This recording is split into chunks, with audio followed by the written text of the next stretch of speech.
മഹിമയുടെ ദിവ്യരഹസ്യങ്ങൾ. ഒന്നാം ദിവ്യരഹസ്യം, മിശിഹായുടെ ഉത്ഥാനം. നമ്മുടെ കർത്താവ് ഈശോ മിശിഹ പീഡ സഹിച്ചു മരിച്ചതിൻ്റെ 3-ാം നാൾ ജയസന്തോഷങ്ങളോടെ ഉയർത്തെഴുന്നള്ളി എന്ന് ധ്യാനിക്കുക.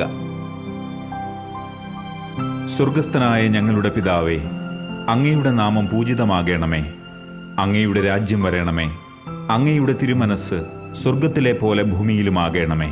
അന്നു വേണ്ട ആഹാരം ഇന്ന് ഞങ്ങൾക്ക് തരണമേ. ഞങ്ങളോട് തെറ്റ് ചെയ്യുന്നവരോട് ഞങ്ങൾ ക്ഷമിക്കുന്നത് പോലെ ഞങ്ങളുടെ തെറ്റുകൾ ഞങ്ങളോട് ക്ഷമിക്കണമേ. ഞങ്ങളെ പ്രലോഭനത്തിൽ ഉൾപ്പെടുത്തരുതേ, തിന്മയിൽ നിന്ന് ഞങ്ങളെ രക്ഷിക്കണമേ. ആമേൻ. നന്മ നിറഞ്ഞ മറിയമേ സ്വസ്തി, കർത്താവ് അങ്ങയോടുകൂടെ സ്ത്രീകളിൽ അങ്ങ് അനുഗ്രഹിക്കപ്പെട്ടവളാകുന്നു. അങ്ങയുടെ ഉദരത്തിൻ ഫലമായ ഈശോ അനുഗ്രഹിക്കപ്പെട്ടവനാകുന്നു. പരിശുദ്ധ മറിയമേ, തമ്പുരാന്റെ അമ്മേ, പാപികളായ ഞങ്ങൾക്ക് വേണ്ടി ഇപ്പോഴും ഞങ്ങളുടെ